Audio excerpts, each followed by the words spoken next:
We are live. I'm just sharing it out.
Hey, I'm about to play the intro, go live, do an intro, and then introduce you. You excited? Okay, okay.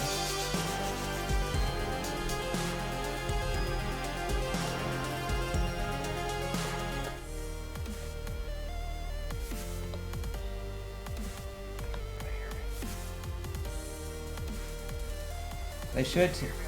Whenever I hit the button, they should be able to hear you because I have you muted right now.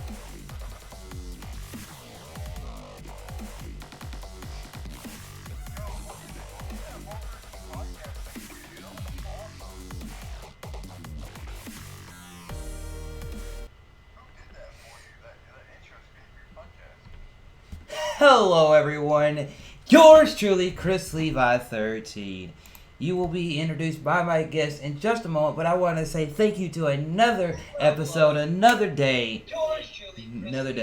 I can hear a little bit on your end, so it may need to be lowered a little bit. Yeah, I'm doing it right now. Okay, but yes, everybody, we are here with another episode. As you see in the thumbnail, which I'm trying to get better at making those thumbnails. I'm not the best. We are going to be talking about sports/wrestling games, all variety of games, our likes, dislikes, rumors that we've heard. We're going to talk about next gen because it's something he would literally like to talk about. And since we're both wrestling fans, we're getting into off before we talk to you all, chat a whole lot, is talking about AEW, NXT, and a little bit of wrestling in general. But anyway, I want to introduce my guest right over here. And if y'all can't hear him, I need to adjust any settings when I say this. Let me know. His channel is in the link below. It is my good friend that I've known since, I think, 2013.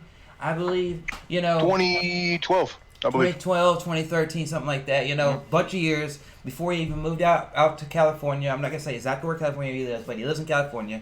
He's big city living, lit living and all that, I guess you could say. I wish, big city living, yeah. But he is none other than, you may have seen him, BigEvilGaming. He's trying to grow his channel. He does one weekly stream right now and a video, and he may do more in the future, but he's got a lot of things going on. But I want to let him introduce himself, talk about who his channel is, and where his love from gaming came from. So for the next few minutes, here's BigEvilGaming. What's going on, guys? BigEvilGaming here in the bunker, locked and loaded. My name is Logan. Most of you guys know who I am. I have a channel on YouTube, BigEvilGaming. I do gaming streams every Tuesday of the week, and I also do a story time video where I tell a crazy story from my life that I've experienced on the channel every Sunday. I need to turn that down because I'm probably a little loud. But yes, guys, I do all sorts of gaming. I do modern, I do retro, do a little in between as well. We do everything and anything that we possibly can. My love for gaming, came mostly as a kid. We had one of the old Windows 98 computers, man, and we used to go to like McDonald's or a restaurant or wherever, and they used to have like the CDs that had the AOL time on it, and they had the games or whatever. And I used to put that in the old computer. I used to play it all the time as a kid. And the first system that I ever got to play on, my sister, for her birthday, got a Nintendo Entertainment System. And she barely ever got to play that thing because I'm the one that hogged it all the time. Playing Bionic Commando, we played DuckTales, Monopoly, and my neighbor had an extensive NES collection where I used to go over there and borrow games, and once I beat them, I take them back. And then she got the Super Nintendo, and we played Super Nintendo. The first console that I ever owned, that I ever bought with my own money, me and a buddy of mine, we were doing a lemonade stand, and we split the money 50-50, and we made a lot of good money that summer, and I bought a Nintendo 64. I've always wanted a Nintendo 64, and yeah, but that's where my love of gaming comes from. Just being able to entertain people, have fun with it, and make them feel like, we're all sitting on a couch, having a good time, playing a game, and that's how I honestly feel about it. So if you guys have not checked out my channel, go ahead and do it. Be sure to subscribe as well and be a part of the Evil Army. We're 22, count it, 22 away from hitting 400 subscribers.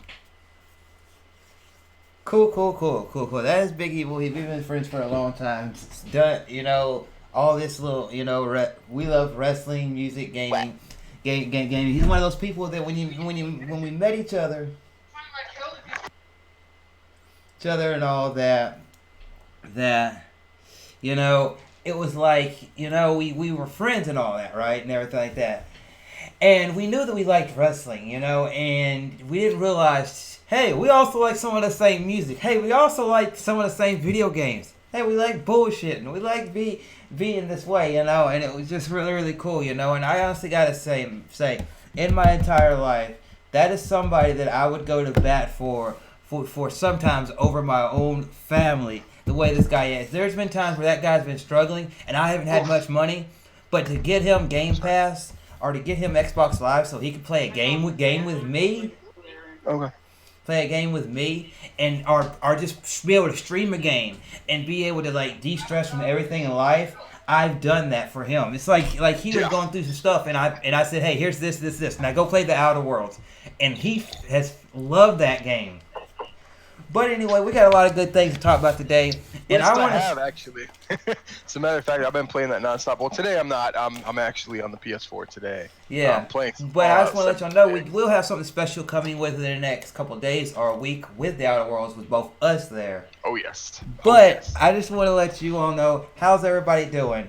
And Stitch said he loves the RP streams. So I appreciate it. Yes, and more of those will be coming. I'm actually talking to a good friend of mine that's in the server right now. About getting more RP streams as well. There's going to be a lot of secrets that I'm keeping to myself until I get the authorization to do them as well as another big factor in it.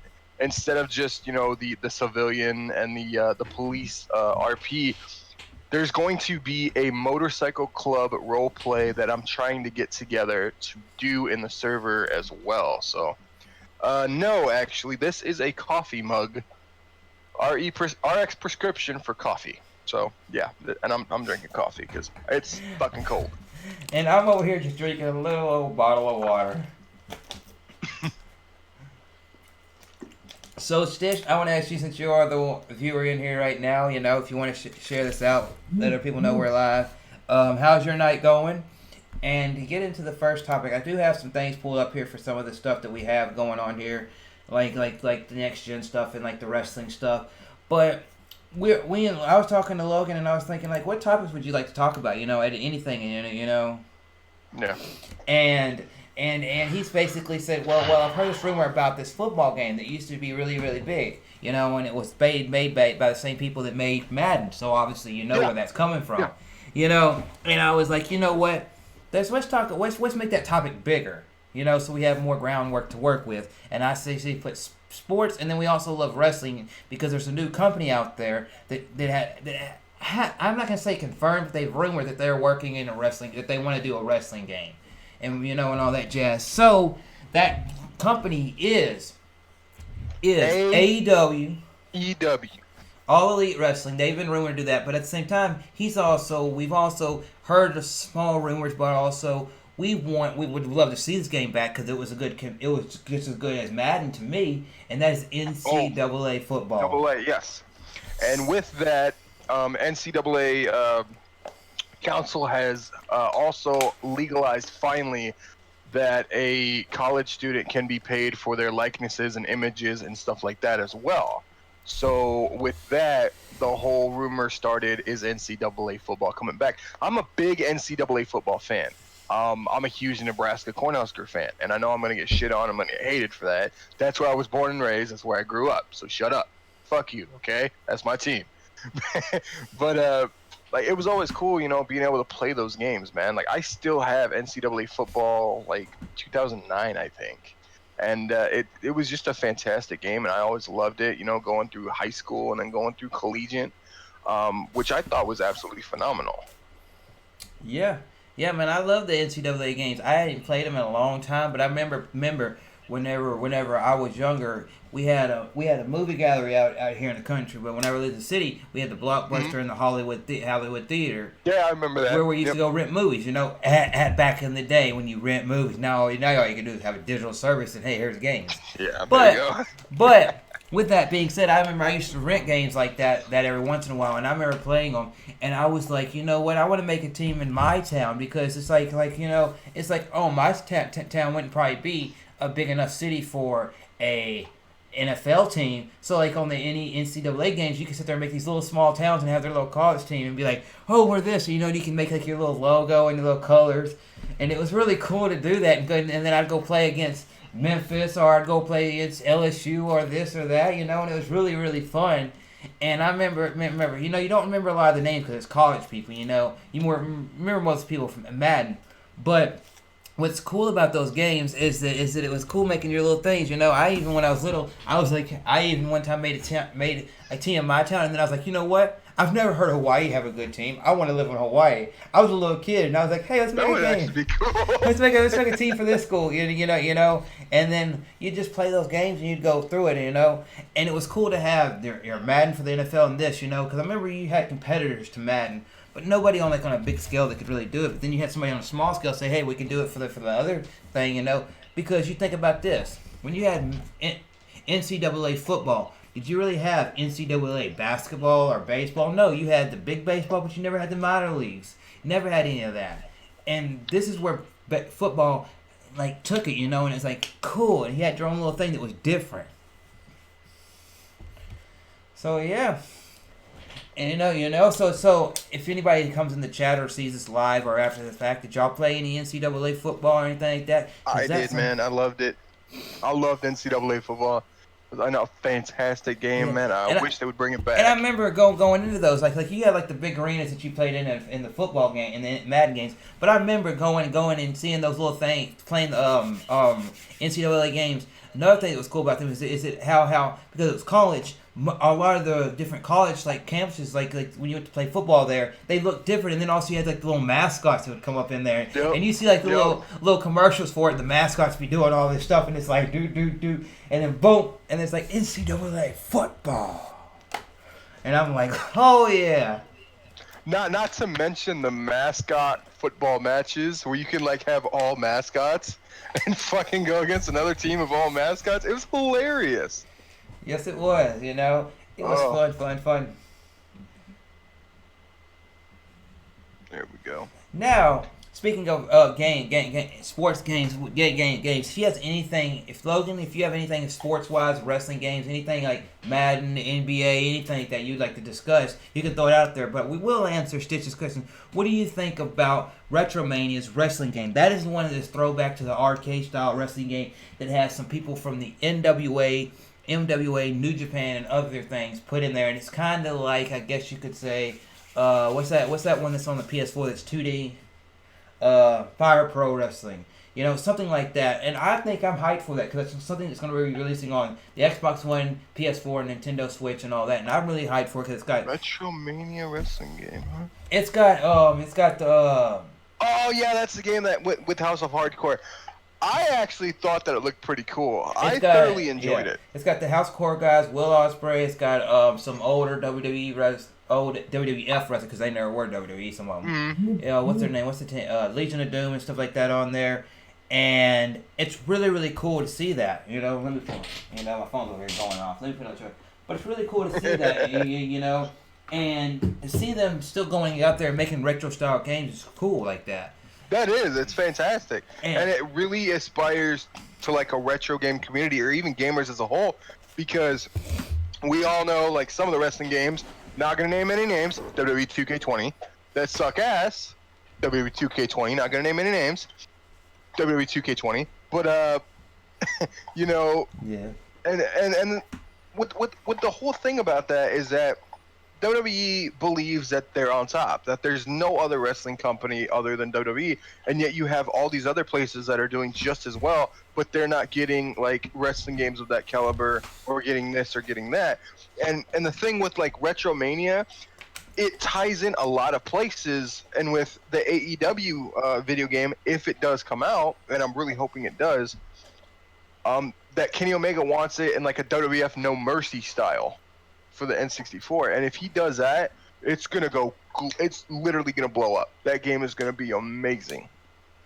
I totally agree because there was one game, it was not as good, but I can say the year that it released, characters that were made in that game looked better than when they eventually came back to WWE. And you know what I'm talking about, people. You remember TNA's Impact Wrestling video game, that game they made when they had Booker T on there back whenever he was when he was with that faction he was with and all that. And then he came back a few years later, so when he went back and with WWE, they put him in the game because he's going into the Hall of Fame, he's doing all this stuff, and his character model looked better in that game than he did in the WWE game. And I understand WWE games are the big talk of the town because it's WWE. They got the big money. They got the big pockets. Well, they got the big pockets. They can make a more polished game. And that gets me into that gets into the whole topic of sports games, because these sports games sometimes you get them and they're not what they should be. It's like you got all these different companies out there, but yet only one company's making a wrestling game, and it's not good this year because it's so broken. And it's like last year. The game was very good. Broken. Very broken.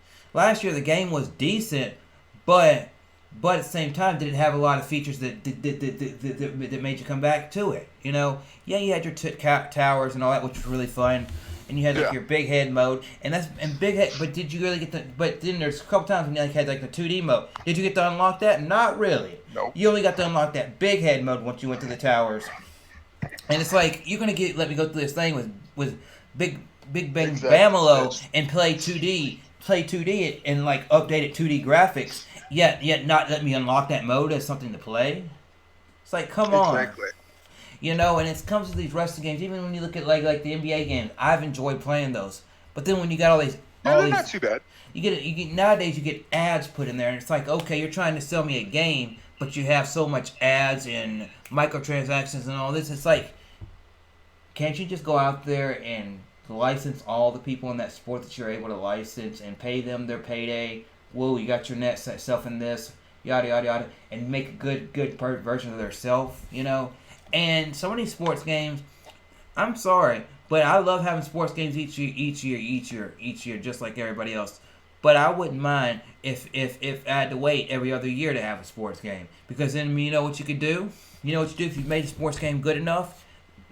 Like say you start in 2020, made a sports game good enough, then you could initially say, hey, this one's good enough, and make it good enough to last 2 years, which means next year all you have to do is a roster update. If people change teams, add in some DLC, and then the next year after that you bring in the big game.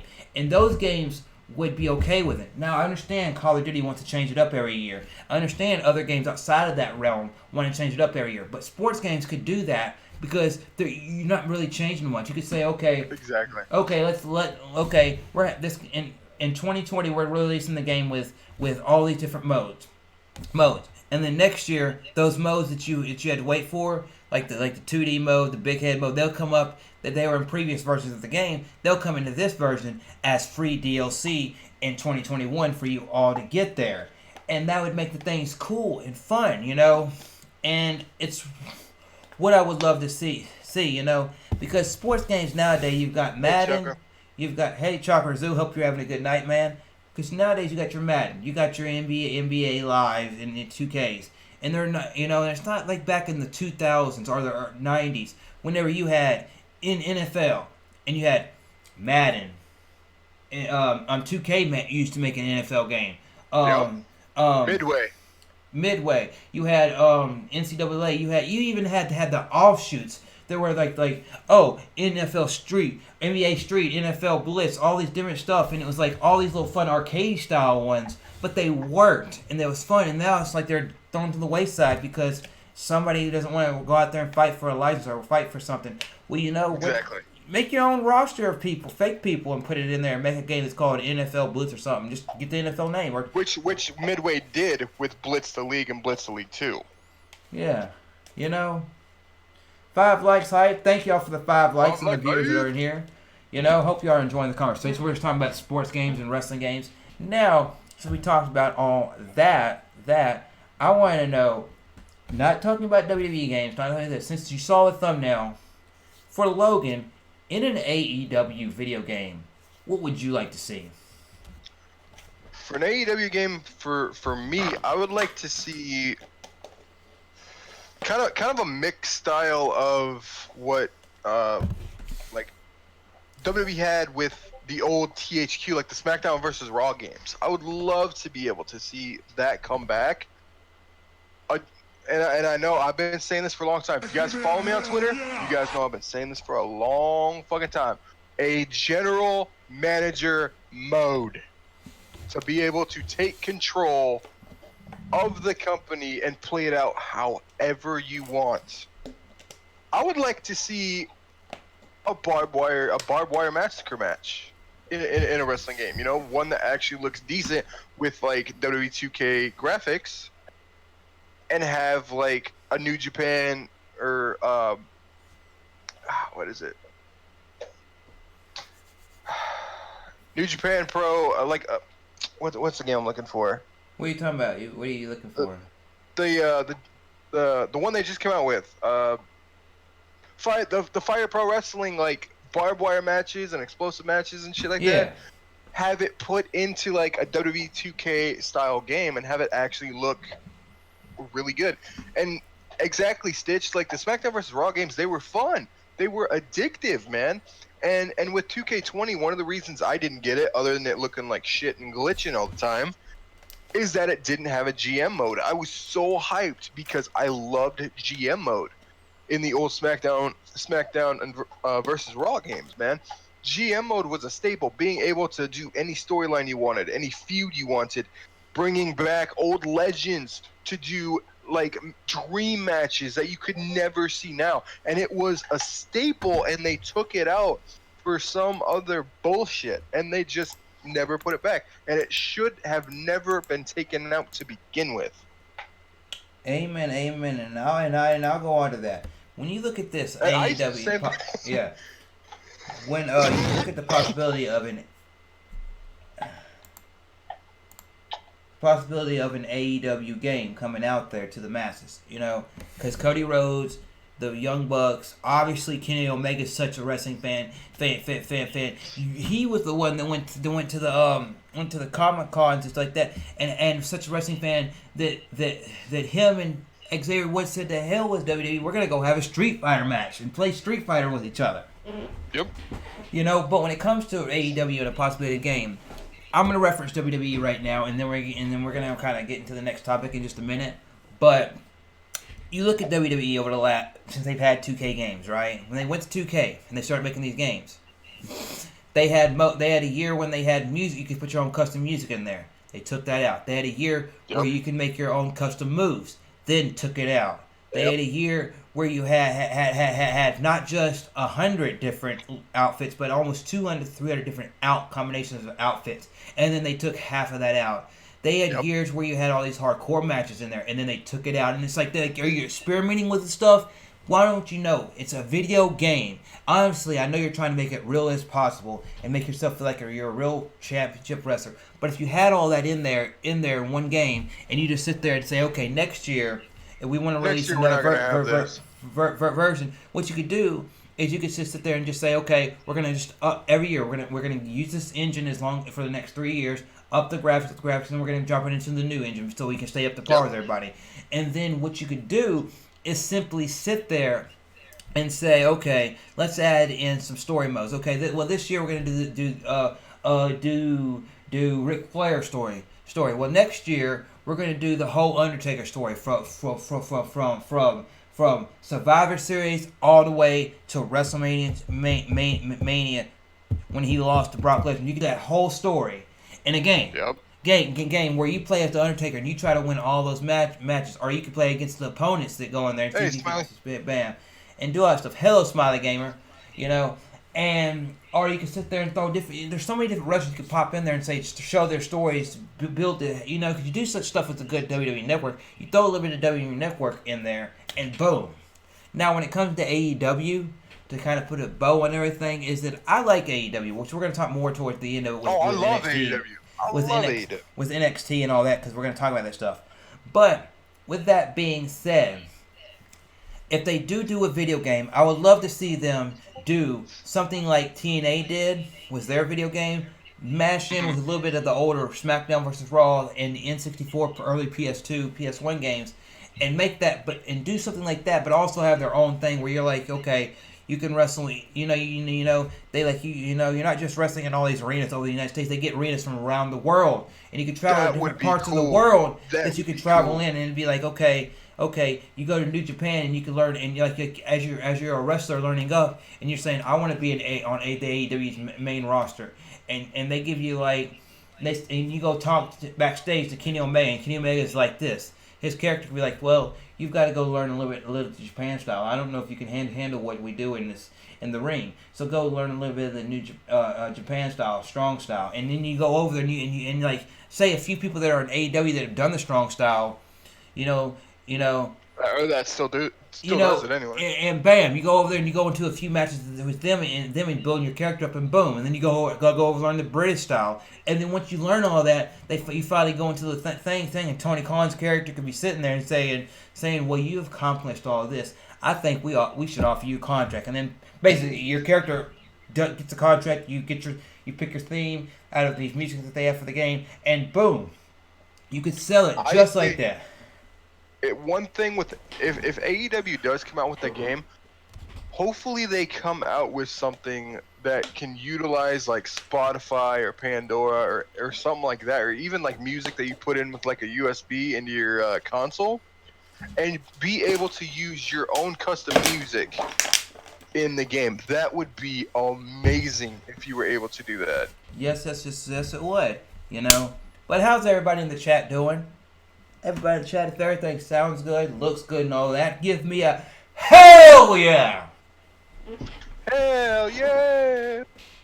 But now, with that being said, sports games, wrestling games, it's a love of ours. We may not be the games that get played the most, but we have a fondness for them, no matter it be 8-bit, 16-bit, 64, 120 some odd bit, and nowadays games. And in the future, I'll still always pick up a good sports game, wrestling game, whether it be football, basketball, wrestling, and even some of the offshoots that they do. Even when you put Mario into, you got Mario Tennis, Mario this, or you got some wacky stuff. I love when they take sports games and they make it wacky and do something different with it.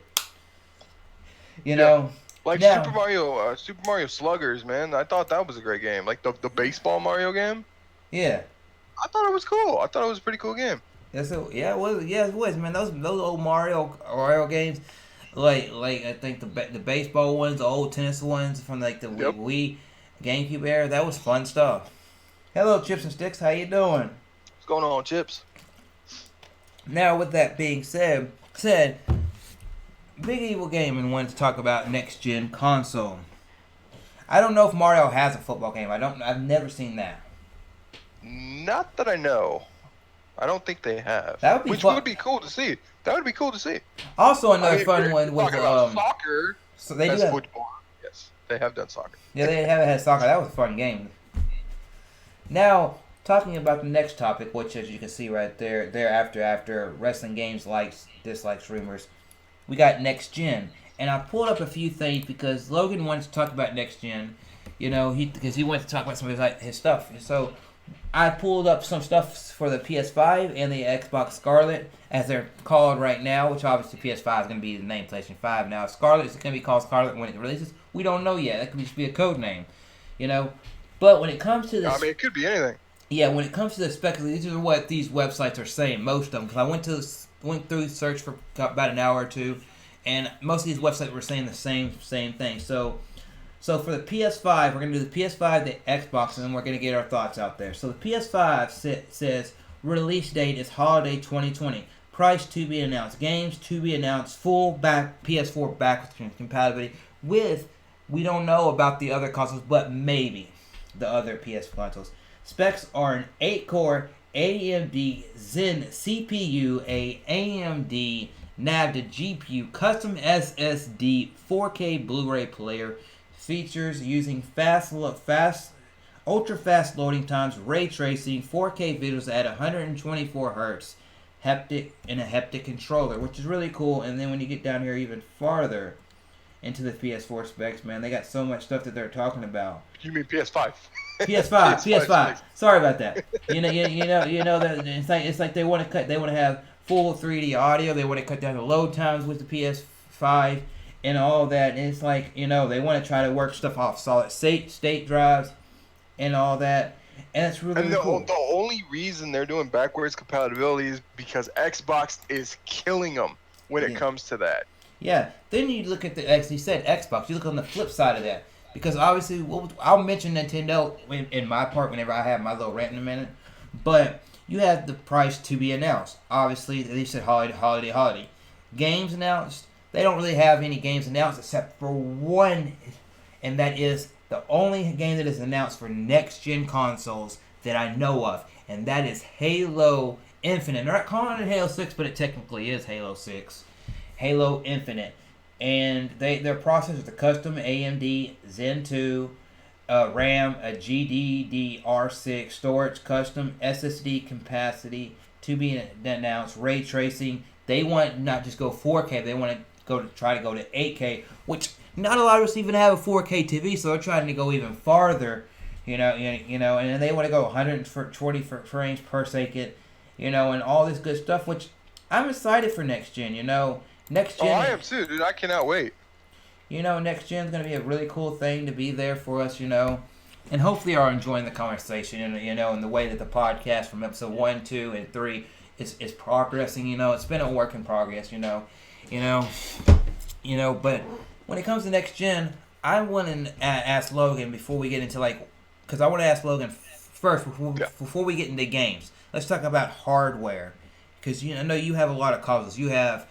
Yes. You have PS2s and Nintendo 64s, PS3s, Xboxes. I do not have a PS3, but I want a PS3. And if anybody's getting rid of a PS3, definitely hook me up, because I am desperately looking for a PlayStation 3. Well, you probably had one in your life.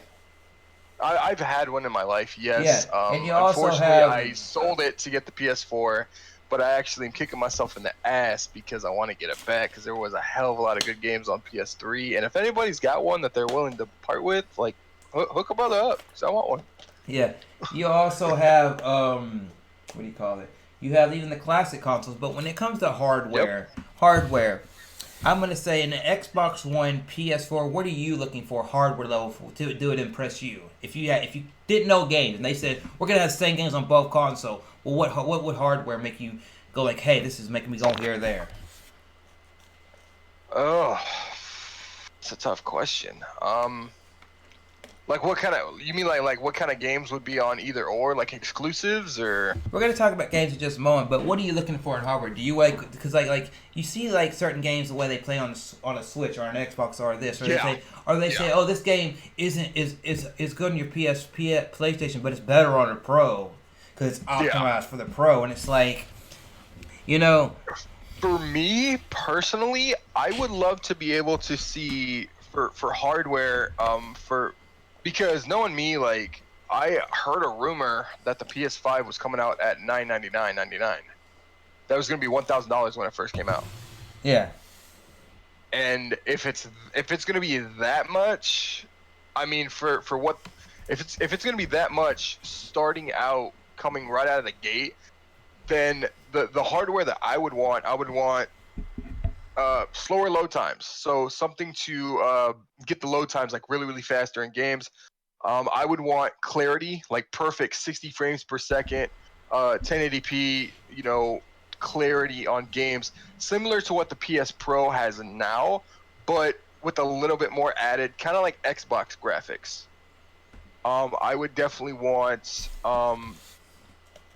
less wires than what the PS4 has, because for me, like I need the power cord, then I need the LAN cable if I'm hooked straight up to the modem, or I would need, for my camera needs a cord, and that gets plugged in there. And then you need the HDMI cord, which also has to get plugged back there. For me personally, I would like to have an Air HDMI to where, you have maybe something in the PS4 that can automatically hook through Bluetooth or wirelessly through a TV to be able to hook to the HDMI without having to have all the cords, all the cables, anything like that, which would personally Good for stuff. me be amazing. Also with that, I know that my PS4, and I've had a lot of other friends too, to where you put a disc into the PS4 and sometimes it'll spit it right back out. And you go to put it in and it'll spit it right back out again. You go to put it in a third time and it won't, like it's locked down. The door is like locked down and it's shut. So you have to unplug it and you have to do like a hard reset just to get it to play the disc again. For me, I would like it to where like no matter like what the disc looks like I can understand if it has like a huge fucking gash in it, but if it has like a little scratch, to be where, to be where like the console isn't too hard on discs to where it's not going to cause damage or burns or anything into the disc. So hardware kind of like a soft laser to kind of to read and play the disc. And not only that, but definitely be able like remote play with a PS4. Like if you have a PSP, you can do remote play. What I would like for the PS5 is to continue that remote play, but instead of having it for like the PSP or anything like that, to be able to do remote play on your smartphone, which I think would be really really cool if they were able to do that. Amen, amen. I totally agree with that. So now we're gonna get into games in just a moment. But now here's my little specs things, just hardware, because this is a fun conversation. For Xbox. I'm gonna talk about PS4 and Xbox, but I'll be more the Xbox because people, before I got my Switch sitting right here next to my computer, people looked at me on YouTube as an Xbox guy. So. You still are an Xbox guy. You know. I'm sorry, Chris. Until you get this baby, you will always be an Xbox guy. Hey, somebody give me a PS4. And I will say this live, full on record, it's on camera, that if somebody were to get to say, hey, here's a PS4, I could pay you $25 to $50 per week until I paid it off. Could not pay the bulk pay. So you get it paid off in like 2 months, but I could still pay you. Yeah. So yeah, and just hook me up with at least one game. I've been looking everywhere, like old PS3s, but any place that wants them, like wants a lot of money for them. And I'm like, I guess old gen, like I don't know why it's even worth that much, but it's whatever. Yeah. Like there was one guy I saw that was selling a PS3, selling one controller, selling 5 games with it, and he wanted like $250. Yeah. For I think it was either a 12 or 20 gig. And I was like, dude, that's not even worth it. Like I can go get a 12 gig right now for like $80. Yeah, and that's the thing. It's like I'm gonna get to the specs in just a second, but it's like me whenever I was looking for a PS5, PS2. I mean, everywhere was sitting there saying PS2s are over $100. This. What happens? I go to my buddy's store that runs the Southeast Game Exchange, Austin, and he got Video Game Corner, and he has two of them sitting there for $50 a pop. And he said, you know, and I'm like. What comes in there? It comes with all the cables, one controller, and then he said, "Oh yeah, here's your HD cord to hook it up to modern TVs." I'm like, okay, now I can stream the thing. I have, yeah, I've browsed the Facebook Marketplace, but a lot of places there are even like really expensive when it comes to Facebook Marketplace for a PS3, man.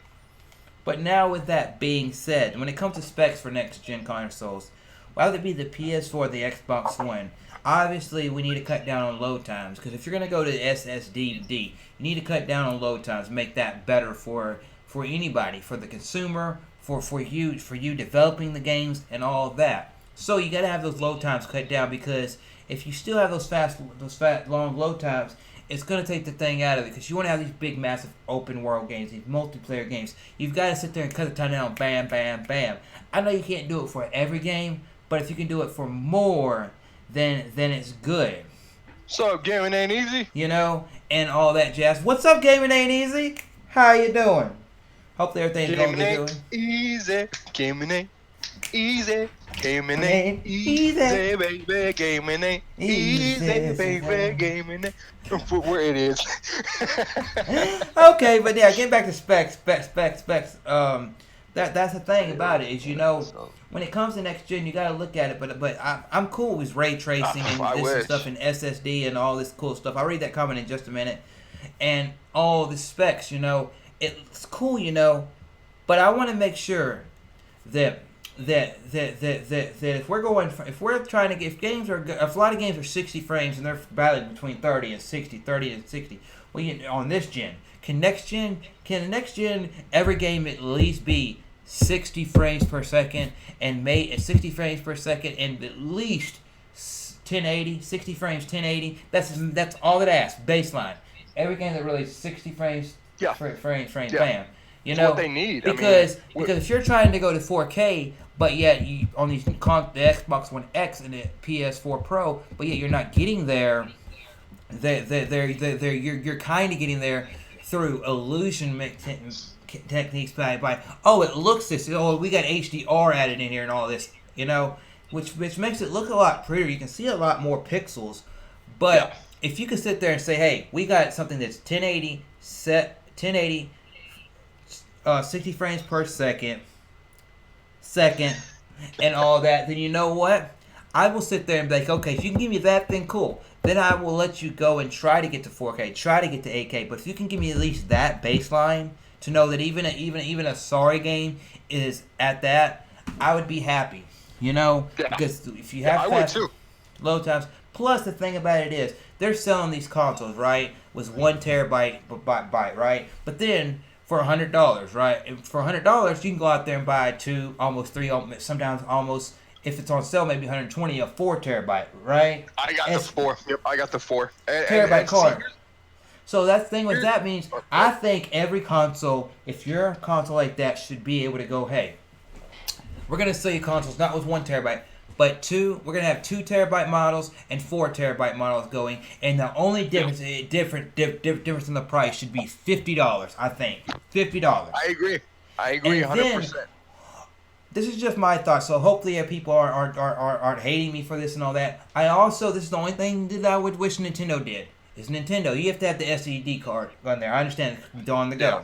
But what if they allowed the dock to be able to have external drives put into that, so when you're in dock mode, if you want to have your game on the go, you just download it onto your Switch, have it there. If you don't want it, you want to keep all that saved, keep all that information, put it on your external hard drive, and if you go to your buddy's house and he has a Switch, just put it in there. Hey, let's play this game that I progressed halfway through. I want to show you this little part of this Mario game. Boom! You could do that off the external. If they did that, that'd be a revolutionary. It would. It really would be. And also, one thing that I would love for the next gen consoles as well, and even for Nintendo, cross-platform gaming for every single console. I'm Yes. talking Nintendo playing with Xbox, Xbox playing with PS4, PS4 playing with themselves, like all that stuff, you know? Yeah, because yes, because I feel like this right here. When you have all these developers saying we can do crossplay, we can do cross progression. Well, I feel like I understand if it's a first party title, if it's a Halo, if it's a God of War, if it's a Mario, that it won't have that in there. Even if it has multiplayer, it won't have that in there. Yeah. But if it's a third party game and it's on 2 consoles, then those 2 consoles should play each other. If it's on 3 consoles, and cool. If it's on 3 consoles and then a PC, they should all be able to play each other. And you should be able to go into a thing on these consoles when you get, say, you load in Fortnite, Warframe, Rocket League. You roll in, say, the next Call of Duty, next Battlefront. You go into the lobbies, right? And you have lobbies. And it gives you, and when you first do the game, default is obviously just your PS5 people, right? And then, but then you have this little option that goes down: PS5 plus Xbox, PS5 plus Xbox plus PC, Xbox plus PC, and you can figure and you can make a combination of where to curate the players that you want to play with. Now, if you want to play with all those PC players and get your ass whooped, you're more than welcome. But it has like a little button that you just hit. It's a little list you go to, and it tells you, okay, so I know everybody that's playing in here is on console, whether it's on Xbox or PlayStation, or Xbox, PlayStation, and Nintendo. And it'd be such an easy little thing you could put in there because the internet's with all these consoles, and you'd be able to do that. Now, getting into this conversation, I'm glad that Gaming Ain't Easy's here, Stitch, and everybody's here. Hopefully you are enjoying this. This is something that I was nervous about doing, which I'll talk about more later. But, you know, I'm happy that y'all are here. Now getting into that, we got games. Because games, we can go on forever. Because there's so many different franchises, so many different companies and all that. But when it comes to the games, you obviously got Halo for the Xbox. What do you think should drop for, as Logan being more the guy that knows the PlayStation side of things, having had every version of a PlayStation to date, played the Spider-Mans, the God of Wars in the past, played GTA primarily on a PlayStation and stuff like that, because GTA, even though it's cross-platform, it's known more to be a PlayStation game, you know, and all that jazz. What would you like to see for games when the PS5 launches? For me, I would absolutely love for the PS5. I would actually like to see GTA 6 be announced, to be honest. Also with that, I would like there to be a new God of War for the GTA, or for the PS5. As well, maybe a new Fallout would be kind of cool, or even the new Elder Scrolls coming out to be announced for PS5. That would be excellent to have. Good comment. Gaming Ain't Easy. PSVR 2 to be embedded. That would be awesome if that was embedded in there. Zero Dawn Horizon 2 needs to be launched out. It does. GTA 6 will never happen. Stitch. Like there's a lot of things saying that right now they're actually it's already in development. I would like to see also another game, and this is gonna kind of tie into a little thing that I'm sort of wondering and wanting to know. Red Dead Redemption 2 to be ported from PS4 to PS5 and have it look even more breathtaking. And the thing with me is, what games are they going to port from the PS4 to be put on the PS5? Yes. Okay. Good. Now talking about PlayStation, since I have a love for PlayStation, we'll get to Xbox in just a moment. There's franchises there I like to see. Whenever you see a PS5 launch, this is just me, people. You've got several franchises, several companies that are tied right in with. They just bought Insomniac. There's franchises there that I'll name in just a moment. They could basically buy Naughty Dog, but Naughty Dog basically is exclusive to PlayStation, you know? Yep. But with that being said, when the PlayStation 5 releases to compete with Halo, I would love to see them say, hey, the next Killzone is dropping and releasing day and date with the PS5, and we have a Killzone bundle. Then that gets you a big franchise. Then we say we've got the next what do you call it? Next, what do you call it? That would be amazing. Next Horizon Zero Dawn and God of War in development to release in 2021. So day and date, I'm getting a Killzone game and a good Killzone game. Cool. Now I'm getting God of War 2 and the next God of War and the next Horizon Zero Dawn. Cool. Well, what's going to get everybody else? We're going to give you Gran Turismo Sport with all the DLC and updated graphics day and date. Plus, we're going to let you know that we're doing Gran Turismo World, where you travel the world racing. Then we're going to go back to our catalog since we bought Insomniac. We're going to have the sequel to the Ratchet and Clank games, which is going to take all the stories you've heard and put it into a new thing. The next Ratchet and Clank, bring back Jack and Dexter, and even even have Sly Cooper, or have maybe a crossover game between those.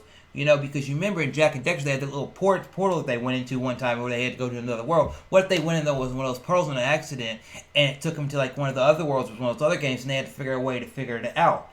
Then that means you got racing, you've got first-person shooters, you've got story-driven games, and you've got platforming, which basically it's all of the people very, very happy. So that's just from the PlayStation side of things that I would like to see. If y'all have anything, y'all like any questions, anything y'all would like to see, anything like that, cool. You see the topics, you can talk, you can chat among me in the chat, you can share this out on social media, let people know. You can say, hey, Chrislevi13 is doing this, BigEvilGaming is doing this. Let us know. Now, if they did that, then you'd have to say Xbox. You've got Halo to compete, right? Right, with if they throw you a God of War, if they throw you new Horizon Zero Dawn or Killzone, Halo can compete with all that. But what does Halo have to stand next to it? You know, because I'm going to say my Xbox things, and I'm going to let him get in there because he went first on PlayStation. Now, as it comes to Xbox, obviously they did Forza, right? Motorsport. Well, they could do Forza Motorsport 8 because they just did Horizon. They could do 8, say, here's our racing game, 8. Then you go back into their catalog and say, hey, we're going to get with EA, we're going to work out a deal and all this, you know. Knights of the Old Republic, Jade Empire that were on the original Xbox and weren't much elsewhere. Bring those back. Boom. Then you could get some. Then you could go find some. You know, like I forgot the game's sitting right here. Let me get 1 second. This game right here. Here. Let me see. This game right here. We're gonna bring you all for everybody that wants to see this. The next this right here, Crimson Skies 2 for the Xbox 2. Yeah. Or whatever they call it, or the Xbox Scarlet. They did that right there. Then they can sit there and say, okay, they're competing. Because next-gen hardware, next-gen games, it's going to be a fun thing. Obviously, everybody... Banjo-Kazooie would be cool, though. I'm not going to lie. Their game honestly, man, Banjo-Kazooie, what's the other one?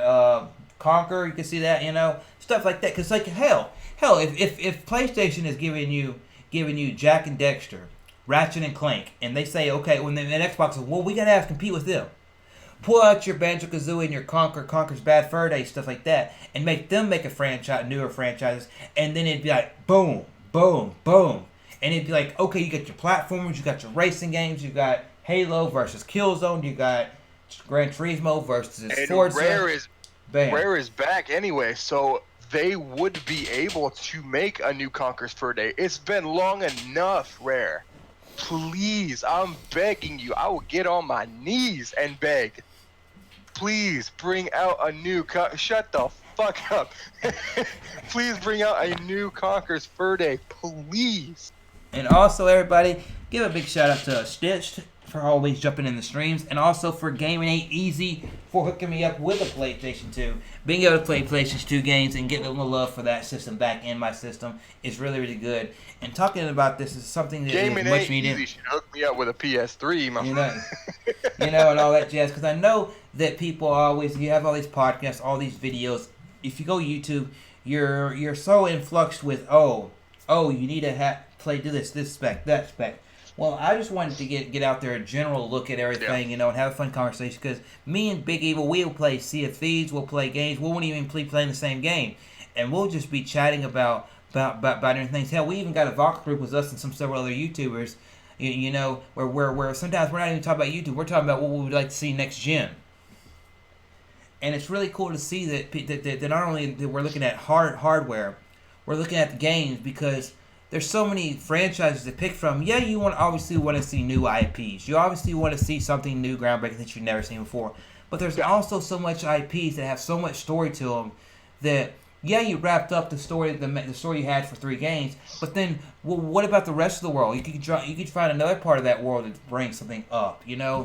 It's like and it's so interesting to do this. And that's what makes me love games so much. Is that there's so much from the Atari to the NES to the Segas to the PlayStations to the Xboxes to the knockoff consoles to whatever it is. If you're no matter how you play games, it's fun and it's good to have these conversations because next year when I go to conventions, I'm going to be collecting a lot of retro stuff, but I'm also going to be looking at creating bonds, friendships, and talking games. And it's cool to talk about that stuff because if you're a YouTuber and all you do is retro games, you still have to have in your mindset a little bit of what the future is going to hold because with these consoles, if you get a PS4, PS5, and it's backwards compatible, where you can throw a disc like this from a PS1 game in there, and make it work, because you have some kind of thing in there that can read that disc and emulate it. Cool, because there's some kind of laser that you can make that can read any disc that you put. Because I bet you somebody has something made where it's not much of a different laser to read an Xbox game and a PlayStation game. Because when these developers make all these these AAA third-party games, that all they really got to do in there is maybe change out the button layout because it's Xbox or it's PlayStation. It's everything else is pretty much the same, right? And here's the thing that I have to say about that also. If Xbox could do it, why couldn't have PlayStation done it with a PS4? Amen. And people may not agree with me, but people know what happened. They didn't do it initially. What did they do? They released. They went to Rare and they said, Rare, let's bring a catalog of as many games as you're able to get outside the Donkey Kong games and the stuff you did for Nintendo for those years, and put it on one collection, and that is Rare Replay. And Rare Replay released, and Rare Replay showed what we're seeing with Game Pass. Showed what we see with backwards compatibility, because it had original Xbox version games on there, and it had all these old style games, and it showed that this console was able to emulate and play all that stuff so that it was work as well.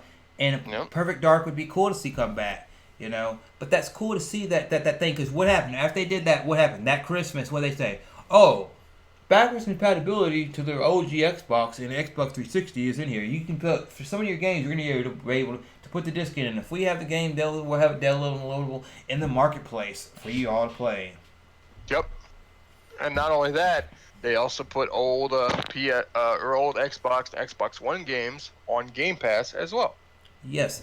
And also, it's cool. That's cool that Xbox does that. The only gripe that I have with PlayStation side of things is PlayStation does the same thing, but yet you can't go get a PS3 and PS2 or PS1 disc and put in there. They only have a select amount of games, which is a big number of games because they have a lot of games in their catalog. But you got to go through the streaming service, which is PlayStation Now, and they only have a select few now because people pressured them into making them downloadable to be like Xbox. But most of them are streaming, and you gotta stream. Oh, I want to play this PlayStation 3 game. Well, I gotta stream it to my console and then do it. Well, what if you want to be a streamer? That means you're streaming something to the console, and then you're streaming this out, and and it makes the game not look as good. Now, I understand that you gotta get internet, and it's like. And here's the thing that's even worse about PlayStation Now, and here's the thing that I dislike because I tried it out. I wanted to see. There were a lot of cool games that I used to have on the PS3. Have a good one, Gaming Ain't Easy. Enjoyed you being here. Have a good one, guys. But here's the thing, is that with PlayStation Now, they had a lot of good games. Like Mafia 2 was a really good game that I played. The original Red Dead Redemption, got the original God of Wars, and there's a lot of other games that is on this PlayStation Now. But here's the thing, you could have the best internet on the planet. The greatest, like instant download times, instant, the greatest. You could pay all the money you want for the best internet. I guarantee you, if you went, because we had really good internet and we never had a problem with it. We tried PlayStation Now for 1 month. Every game that we played either glitched, it either had a connectivity issue, or it just simply would not stream. And we never had the problem with anything else. And it was strictly just PlayStation Now, and we're like, why would we want to shuck out $20 a month for something that's not even gonna work with the best internet? Yeah, that's the What's going thing, on, Aiden Quinn? and that's what makes hi Aiden Quinn. That's what makes Xbox be superior in just that sense. Now they don't have a lot. This generation, everybody can beat it down until your ears blow up about exclusivities. They've even addressed the issue since Phil Spencer's been there. You know, I'll be playing Terry Bogard over the weekend in Smash, checking them out. But what I was gonna say is that what they did is they said we're not just gonna have those games available for you to play. We're gonna allow them to put you download them on your hardware like your downloadable games, and that means that you're not having to use the internet to sit there and play that game.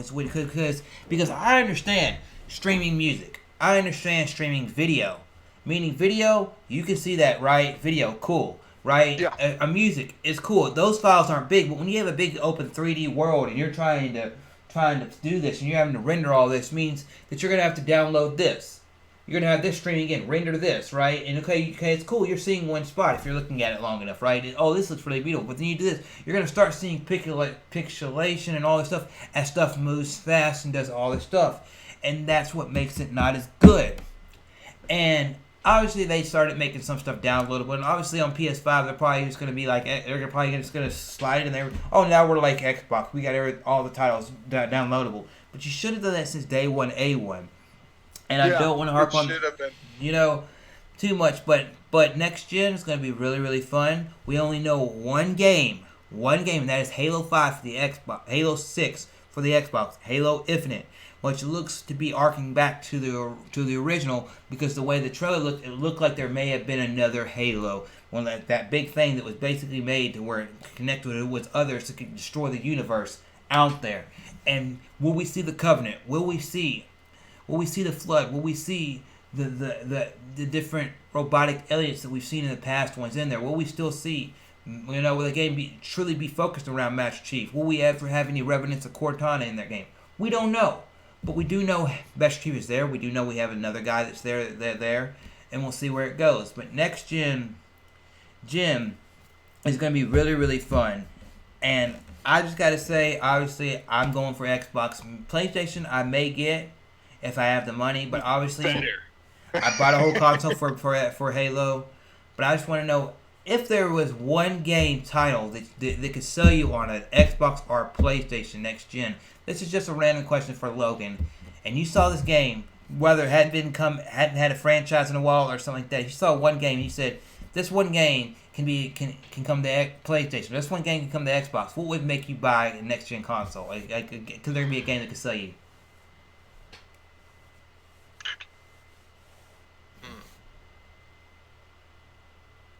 It's actually really hard to decide, because there's so many good games that I absolutely love. Damn.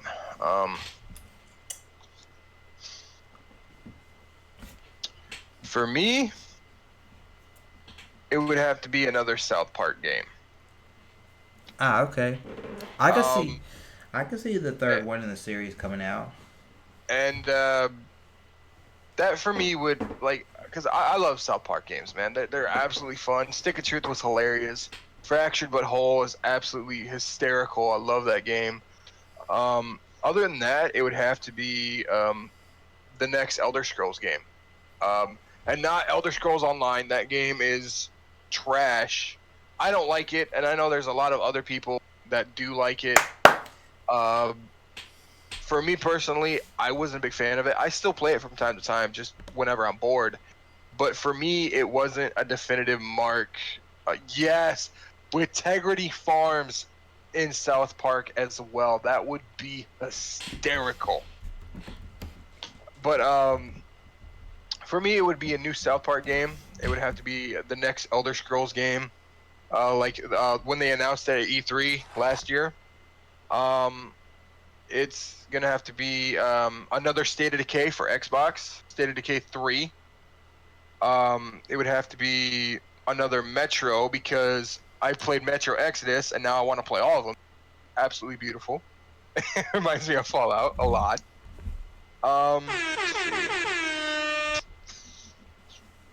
I guess it would have to be like real diverse because I definitely like shooter games as well. Like I'm a big Battlefield guy and I like Call of Duty as well. That's a good list, man, right there. And you know, speaking of South Park, you know how they tackled, like the first one they tackled, they're making fun of Lord of the Rings, and the second one they're making fun of basically the MCU. Well, imagine them taking both of that, and then looking back at themselves. Like we did this, and then like what if they just like took the whole social media thing like the third game and made that like part of it, and they just made a whole game fun of that. That could be like, okay, this is the masterpiece. This is the one that's gonna wrap the bow on this trilogy of the 3 games. We're gonna make fun of social media, and they're gonna be like, well, social media was all this whenever the Lord of the Rings began. Social media was like this about this, and then you have this, and then you see them make a few puns because maybe they make fun of a town that's next to them, and it's like, oh, they only played they had a little DC little thing, and it's like, oh, we're talking about the Marvel universe over here in South Park. They're talking about DC, which doesn't even really have a universe. That'd be a cool concept for a game for me. But now when it comes to next gen, it's gonna be fun. It's gonna be cool. Also GTA, cool. You know, the next GTA and all that jazz. And I know I'm happy that Jake is here. I'm happy that everybody's here. So here's a few cheers for everybody. Hey guys. But it's been good conversations. Now we're gonna go into the last topic. So let me get these 2 things off of my screen right here because I got rosters pulled up for these 2 things. Is that we've talked about sports games. So if you want to go back, rewind it, watch it after. We talked about sports games, wrestling games. We talked about next gen, and it's really fun. You know, I can't say enough that, man, I love this guy's opinion on gaming and stuff like that. Playing games like Sea of Thieves with him and Mrs. Evil, State of Decay, all that stuff. You know, you know. And even him showing me a lot of things in GTA that I didn't know, and just building a friendship that one day we're gonna go hang out, have a few brewskis and all that together. But now the day that we connected on first when we first met each other was wrestling, and this big debate: NXT, AEW. Who are you? I'm a fan of both. I'm a fan of all things wrestling, and when it comes to these things, you got to look at it.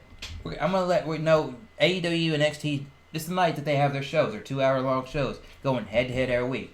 It's like you look at AEW, they've got a stacked roster. I'm going to talk for a minute here, and I'm just going to name some of the people that are on the roster. You got Chris Jericho as the AEW World Champion. Rio, who Kenny Omega brought into the Federation as the Women's Champion. And then you've got SCU, this city. How they say that, Logan? This is the worst town I've ever been in. Yes, SCU. If you know. SoCal Uncensored as the AEW Tag Team Champions. And you've got people like Adam Page, Angelica, who people don't know where he came from. Well, obviously, if you didn't watch some Mexican wrestling or you didn't watch that federation that's not here that was done in LA, I can't think of what it was called. He was in there. Lucha Underground. Lucha Underground. You got him. You got like Christopher Daniels. You got Chuck Taylor. You got Sema. You got Cody Rhodes. You got Darby Allin, Dustin Rhodes. Yep. You got like the Lucha Brothers, which is Phoenix and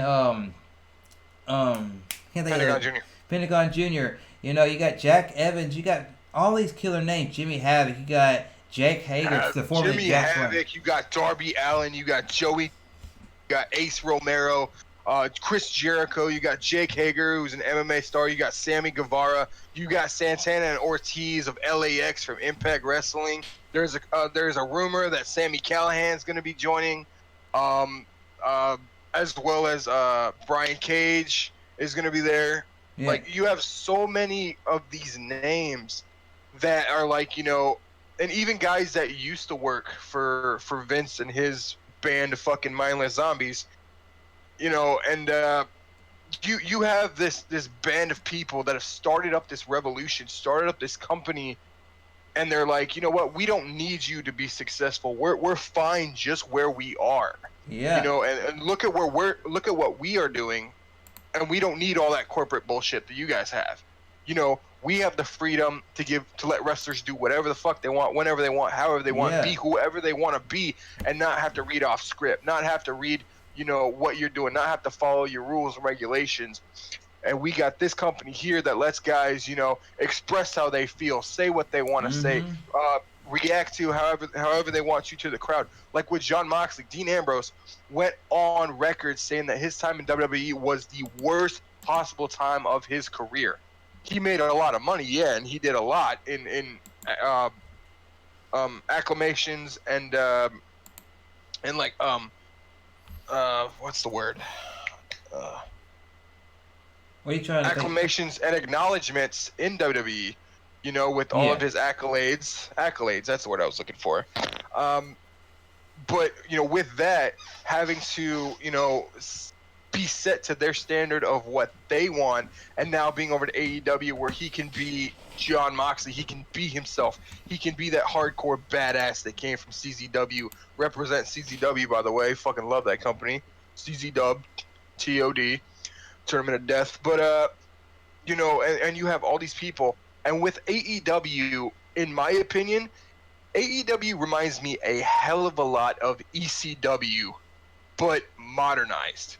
If you like the hi-fi and lucha style, you have the Lucha Brothers, you have Private Party, you have a lot of the Hybrid too. They're high flyers as well. You got Best Friends. Yeah, exactly, Cabot, exactly. And if you like hardcore, you got Jimmy fucking Havoc, you have Darby Allin, you have Joey Janela, you have all these guys that are set in a hardcore standard. If you like women's wrestling, they have that as well, man. If you like Japanese hard-hitting style, they have all these Japanese superstars. If you like big name, strong style, they have the Young Bucks. They have Kenny Omega. They have Michael Nakazawa. They have other Chinese guy, the guy with the strong hearts. I can't think of his fucking name. What's his name? What's his name? They got Sema, the guy that had the match with Kenny Omega. Sema. That dude that went. He's done Japanese and Mexican wrestling, and now he's coming done this, and it's like, dude, you gotta look at this thing. I'm gonna mention NXT in just a minute. You got Luchasaur, MJF, you got Marco Stunt, you got all these different people. Then you look at their women's roster, right? Because that's scroll down the page. That's what I'm looking at right now. You got some of the best women out there. You got Allie, Brie Presley. You got Awesome Kong, who thought she was retired, and they brought her back. They got Brandy Rose, who wasn't a wrestler but can do it her own. Britt Baker, who's the wife of the NXT champion, who I'll talk about in a minute, who's a good wrestler. I thought it was girlfriend. Did they get married? I don't know, girlfriend, wife, something like that. You got Leva Bates, you got Nyla Rose, you got Rio, you got Sadie Gibbs, Penelope Ford, you got all these different people, and the roster's still growing, and they do awesome stuff. It's like, hell, somebody that was treated just as bad as, if not worse than Dean Ambrose, Pac in WWE, he's here wrestling, and he's doing his thing, being I'm gonna say the word, the bastard, and getting over. You got somebody who's got a comedy gimmick, but yet you got two people that got comedy gimmicks, yet they're both over, and that is Orange Cassidy and Peter Avalon. Peter Avalon was in the NWA for a while, and now they're doing this, and they got what they call comedy gimmicks, but they're both over it. It's like, cool. When I first saw Orange Cassidy in AEW, I fucking hated that gimmick. I hated that gimmick so much. When they were in the Casino Battle Royal with Tommy Dreamer and Orange Cassidy was doing like his slow motion kicks and shit, I'm like, what the fuck is this? Like, what is this? And even Tommy Dreamer, you be like, he's like, what the hell? Like, what are you doing? But I will admit, as I've watched AEW, as I watched it grow and become more and more of this ECW style wrestling, because with AEW, whatever you're into, whatever you like, they have it for you. But Orange Cassidy, he's growing on me. I like him now. He's kind of funny, and he's hilarious as hell, and he's just so nonchalant. And what's crazy about Orange Cassidy is most guys don't can do like the suicide dive. I don't get how he can do the suicide dive with those tight pants on like this, puts his hand in his pocket, and then goes up there and leaps his body through the second rope. And I'm just like, oh. It's all that training, man. But now with that being and said, you see when he does it too, because like when he jumps through the ropes, he flips. So it's kind of like a front bump out of it. yeah. So what he's And doing, what's cool about this is also this company has the money that Turner Wrestling had when Turner owned WCW, but it's like WCW and ECW put together, but not outrageous as them. Because what I gotta say about that is that Paul Heyman, you know why Paul Heyman, he is a genius. People will say it to their day that they hate. He's a wrestling genius. People will look at him and say, you know what, I hate that guy because he owes me money. But at the same time, I can say he's one of the smartest minds to ever be in wrestling, and I'll put him right next to Vince McMahon. And you think, why would you put him on the same level as Vince McMahon? Because both of them are groundbreaking. Now, with that being said, why do I reference ECW and WCW when people think, oh, you're saying it's like that, it's bringing that back? No, it's not bringing back those federations because they're gone. What it's doing is it's a taste of both of those, but if they were done without being able to, with somebody at the head saying, hey, we allow you to have your hardware, we'll allow you to do this, we have the money to do whatever we need to, but we have a few strict guidelines you can't go over, and it's like a little bit more organized. Like it's you know, and it's like cool. So I still get WCW without it's ECW without Paul Heyman's bullshit money issues, and then you have WCW without the fucking squeaky little weasel that Vince fired and Jim Cornette hates him, Vince Russo. Oh yeah. You have so it's a taste of so basically AEW. Because I'll be honest with you. Without Vince Russo, it's like ECW. I'll be honest with you. When you say that, Eric Bischoff, he was actually had a good mind. He actually had a good thing because he even helped TNA and he's even helped WWE off and on for the last 20 years. But I will say this: he had a good mind. It was Vince Russo that took the paycheck and went like that, and that's what made the company die. You know. See, but with that Cabot, it wasn't even New Jack's fault. It was that fucking kids for getting in the ring, never getting trained, asking New Jack to blade him when. Okay, god damn it, you got me on a rant, Chris. See what you did. So in the wrestling business, when you're gonna get color, when you're gonna bleed, you never, and I mean never, let somebody else nick you, somebody else cut you. You know your own pain tolerance. You know how much you can handle. You know exactly how much you need. So that's why you always, you know, give yourself color. You always cut yourself. You never, and I mean ever, let somebody else blade you or cut you at all. It's always you that does it. This kid was inexperienced. He was not trained. Had no idea about the wrestling business nor what was happening in the wrestling business. Had no idea how to bleed and none of that. And on top of that, I just want to put this little thing in there. On top of that, the kid got in there and the kid basically said, basically later said, I'm sorry I lied about my age. I'm sorry that I lied that I had some training, that I told him I was just right enough, you know. And I'm sorry that I didn't know the rules and know, hey, tell him that, hey, I need to get out of this match. And that shit happened, and it's on the kid. Yeah, it is. It's on the kid. And not only that, like, he lied to Paul. Like, straight up to Paul Heyman, he lied. And he said he was like 19. He was trained by Killer Kowalski. I believe it was Killer Kowalski that he said he was trained by. He was trained by some fucking old dude. But said he was trained. Paul believed him. Put him in a match against New Jack. And he straight up like was not listening. Because usually like when you're new to the business and you have a match with somebody, you don't like say like, hey, I want to do this. I want to do this. I want to do this. Hey, I'm gonna do this. I'm gonna do this to you. No, you sit down, you shut the fuck up, you listen, and whoever is the veteran, whoever is experienced, tells you what's gonna happen, and then you can like give ideas like, hey, would you be willing to take this and do this? And you know, if and they'll say, yeah, like we can do that, or like no, like I'm not comfortable with that. Other than that, you just shut the fuck up and you listen to what they're saying. Yeah. Like when you're new and you're green in the business, you never be like, hey, you never take control until you know what the fuck you're doing. And other than that, you always just sit there and you listen. And that's the and this thing. kid didn't do it. And that's the thing about the thing is that I understand that New Jack is a flunk out of his mind at times. There's been times where take that incident out of there. He's done stuff that I understand why certain people look at him the way he does. Because I've seen YouTube videos where he's sitting there doing the whacked out stuff, and I'm just like, is he on something? Is something up? But with that incident, it was a little bit on him just a tiny bit. I could say maybe 10% of the whole thing. Because he does take things too far. For wrestlers have stated that on record. But when it comes to any of the stuff that happened to that kid, that was on that kid, because I understand trying to. Did you hear some people? These people were in wrestling since they were this or that, or like Paige, she wrestled since she was like a teenager. But the thing about it is, they go into a hardcore match, into a hardcore federation, and say, "Oh, I want to this." You don't see somebody saying, "Hey, I'm 14 years old and I want to go wrestle in CCW with John Moxley." We did. John Moxley, did we?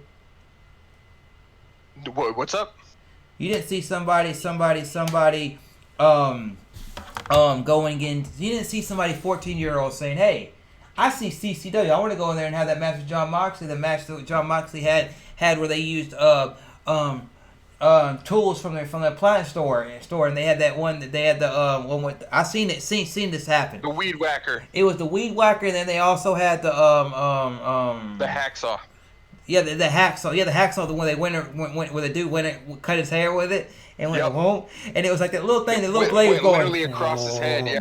Yeah, and I was like, and then also I've seen what do you call it? But see, you know me. You know I'm crazy.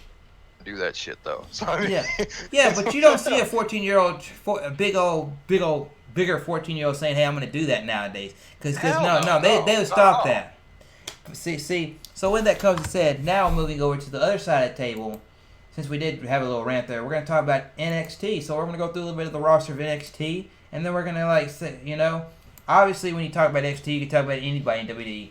WWE's got a stacked roster, which I really enjoy the roster. I think right now, honestly, I'll say this before I talk about NXT, the current champions, seeing, even though I don't like Brock, he's okay, but seeing The Fiend, Becky Lynch, Bayley, Shinsuke Nakamura, and AJ Styles, it's a good list of good solid champions, as well as the tag champs, as well in the Revival, the Kabuki Warriors, and the Viking Raiders. But when you go to the NXT, which is basically the one they say is competing with AEW because of the TV time, and some wrestlers say, well, being on NXT, Raw, and SmackDown is kind of like being out there on the big stage, being in Hollywood. But then NXT is being on Broadway, where basically you can kind of be on your own 2 feet. You've got one really long-ass reigning NXT Women's Champion in Sonya Blazer. You got Adam Cole, baby, as the NXT Champion. You've got Ricochet as the North American...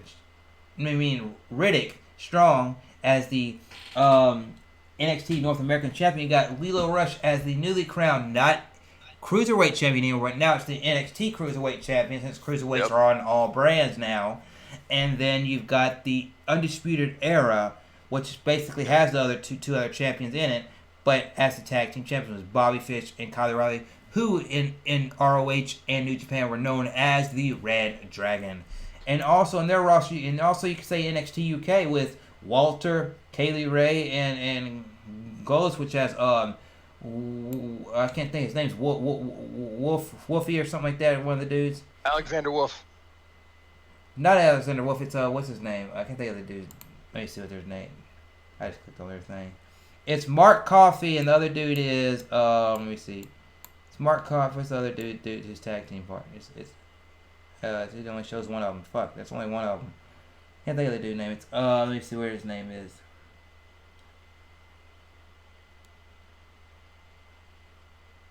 Well, it ain't showing it, but hey, there it is. But yeah, they got a stacked roster. You got people like Velveteen Dream, who I never liked at first. I'll be honest with you, but then he pulled me over. You've got all these different wrestlers in there in there. And now that having Finn Balor, who was on the main roster, come back to NXT, like, holy shit. I mean, you got like people like Bianca. I'll just go down here as I scroll down the list. Bianca Blair, who is phenomenal. You got like all these different people that are down there. Then it's like that thing is like turn people's heads on its like toes. You got you got Damon Chris, Dakota Kai. You got all these different women and men, and that most of the main roster, or at least a quarter of it, had been in NXT. All the champions now, except for what's his name, AJ Styles and Brock and Lesnar, have been down in yeah. NXT. And it's crazy. To see you got Dominic Dvorak. You got what's his name? You got Matt Riddle. You got what's that big Keith Lee. That dude right there. To see a man of that body weight and that height to go to the top rope and do the flips he does. Yeah, to do the things that Keith Lee does at his size, it's mind blowing. It's like, oh my god. Yeah, man. I mean, you got so many different people there. And it's crazy to see the way that wrestling's gone. And it's like years ago you had like the developmentals, which basically WWE contracting out Ohio Valley Wrestling or dirty South Wrestling and these different federations. They contract them out to build up wrestlers. And they felt like they were good enough. They'd bring them on TV and do them on Velocity or Heat for a little bit, and then they say, okay, well you're going to be premiering on the show. But it's cool to see this stuff, And as a wrestling fan, and I know a lot of you all that all of us in the game community, we are wrestling fans. It's cool to see this and to have two shows going head to head while still having to be able to watch on Mondays your Raw, on Tuesdays to be able to see NWA and AEW have two shows that are on YouTube. To see on Thursdays it's moving to Tuesdays. See Impact have a show, which is which I think is a better name for the company. Then to be able to have ROH if you're in the area to watch it, to have New Japan if you're there to watch it, to have Women of Wrestling if you're in the area. Not only that, ROH. What? ROH is actually it shows on Fox every Saturday night. Ring of Honor does.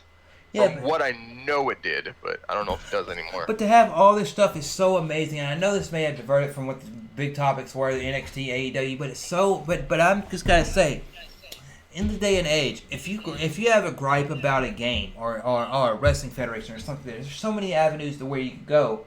I understand having disagreements, discussions, being in forums like this, which is it's just an honor to have Logan here, have BigEvilGaming here, but the way that certain things have been in the community recently, it's like, come on, I can sit there and have disagreements, not like this, not like that, hate that, dislike this, but when you take it personal, it's like crazy. But in wrestling, it's so awesome to see Cody Rhodes, the Young Bucks, all of them, as they call the Elite, minus one person, and that's the villain, Marty Skull. He exited, and to go do his villain enterprise, which is doing great things on ROH. And he wants to show he can still be on his own toes. See that happen, but to see AEW come in there, and I could see AEW years from now being just like Impact and WWE, having these big long rosters, having these things, and cool, and I love their setup, and all that jazz, and they're making themselves good, because what are they doing now? Do they do a lot of interviews? No, they save that for the YouTube channel. Do they do a lot of backstage stuff? No, they save that for the YouTube. When you watch their show, what do? They open up and they have a long, 10, 15-minute segment. It's not, a promo like you get on Raw or SmackDown. It is a match happening. A match. And it's so awesome. And I know for somebody like Logan, who's been in there, done matches, been in the ring more times than I can probably ever be, and wants to get back in there one day once he can get some other things worked out in life, I know that him just knowing the mindset that he has, it's so awesome for him to see all this wrestling with NXT and AEW. It is. And, with me also knowing kind of how things work in the business as well. And to answer your question, Cabot, what do I think about the war between NXT and the main brands? To me, NXT is slaying Raw, SmackDown. They're killing them.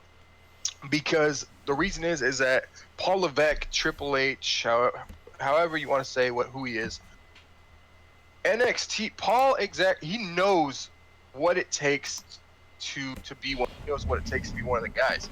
And with that, NXT, he knows how to make NXT work. how to drive storylines, how to make everything exciting, how to play to the fans, and all this other stuff, to where Vince has just been a booker all his life. He doesn't really know, and he sees things differently than what Paul does, what Paul Levesque does.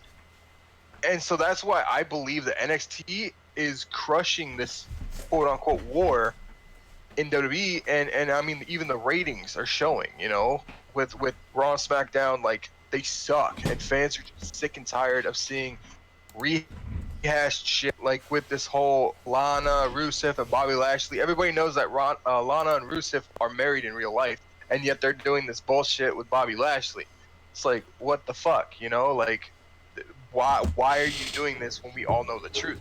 And that is why, in my opinion, AEW, it does. It sucks ass. And you know what? That story... It would have worked maybe 20 years ago in the Attitude Era. Or that story sucks as much as whenever they had Lana and Rusev had that story right when they got engaged with Dolph Ziggler and Summer Rae, and then that whole news got broke out, and then they had to drop the story. It's like that stuff's not really working. Yeah, and see, in today's day and age, wrestling fans are smarter. They know a lot more than what people give them credit for. I mean, even when for me, like when I was training and doing all this stuff, whenever we would do shows, and I was still a greenhorn, you could tell in the crowd, like if something, what the hell? Okay, something popped up on my phone. I was trying to get off of something on my phone. I was like, what the hell was that? But like you could like read a crowd, and if they're engaged with it, if they're following the story, they're drawn to it, and you can hear it. But if they're not buying a story, if they don't like it at all, you can tell. And Best of the West is a company that I worked for here in California. The wrestling company that I worked for. They actually had a match. One of the referees actually got in a match. His name is Landis, and he lives in Merced, California, and he actually had a.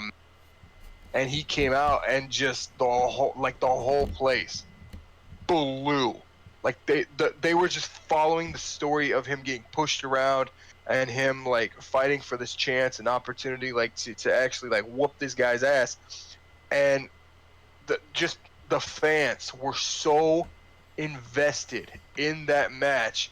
The whole place was on their feet, just like every time he would get a close encounter with a pin, 1, 2, and you kick out and get and his opponent would kick out and get the 2. Like the fans were on their feet, like, oh, what the fuck, like, come on, man, you could do this. And it was just they're so invested, and with that. Exactly, and the power of the internet as well. Like back in the days of like the Attitude Era, even the Golden Era, kayfabe was a big thing, because they didn't have internet, they didn't have tabloids, they didn't have other bullshit, so nobody really could know what was going to happen, like with dirt sheets or anything like that. They didn't let you see behind. I guess you could say exactly. See behind the veil. Exactly. The veil is like not there anymore, as they say. Exactly, and. In today's day and age, like you like kayfabe, it's dead, but to an extent. Like you can still pull off a great storyline and have it go over perfectly. AEW has proved that. But with WWE and what Vince McMahon's doing, he's still thinking in the 80s. He's still thinking during that time and believing that, oh hey, kayfabe is real. When as a matter of fact, the fans have smartened up. There's only been one. I can say this over any federation. There's only been one wrestler who can say that he stuck to kayfabe for 95 to 99% of his career, and that is the almighty Undertaker. Because people have asked him straight up. He straight up said, "Why does he not do interviews? Why does he not do this?" He said, "When I retire and finally hang his boots up, I might do my tell-all." Yeah. But I only do select interviews because I like to sit there and believe, when I'm out there, I am the Undertaker. I'm not Mark Calloway whenever I put those boots on. I'm the Undertaker. So whenever I don't have those boots on, why should I talk about that? Why should I mention that? Why should I do that? He said that, and people go to Kane, and they go to the Big Show, and they go to Rey Mysterio, and they go to these people that have interacted with him, or even Paul Heyman. Paul Heyman says he's not in his gear. He's not going to talk like that. He's not going to be that guy. Yeah. Yep. And Kevin, that's a great idea. Is using kayfabe alive. And with that, I think it would be a great thing to do. Like AEW, I know AEW's done it. They've done it a couple times with it was Hangman Adam Page and Chris Jericho. Like they were going back and forth on Twitter, and it was fucking believable because what Chris Jericho did to Hangman Adam Page's eye, like bloodied it all up, fucking bruised it and shit. It was believable. People could believe it. Like these guys are gonna tear each other apart when they meet. It's believable. Like what with the Bastard Pack and Hangman Page for gear on the this Saturday, they're building it up to be so believable. And with that stitch, like the whole broken Matt Hardy gimmick, the broken gimmick, that works and it's over with people. But Vince McMahon is too fucking stubborn and too stupid to realize that, oh, you didn't do that in WWE, so it's never gonna work. And yet here in Impact Wrestling and TNA, it got him over perfectly. Him and Jeff both, it got him over perfectly. Yeah, and that's the thing. Is that AEW and NXT to me, ways I want to talk about them. It's not more. It's less of them being versed each other. It's more than being this. The fans are speaking loud because you see those crowds and they're such diverse, and some of the same people I bet have gone to a WWE show and seen Raw or SmackDown. Now they're seeing this. It's like I watched AEW for a little bit tonight, and there was Pac out there, and they were sitting there for a minute in that match. You could see it on live television, and I'll say this one time and one time only. They were chanting, "Fuck you, bastard! Fuck you, bastard! Fuck you, bastard!" to him during the match, and it's like, oh my goodness.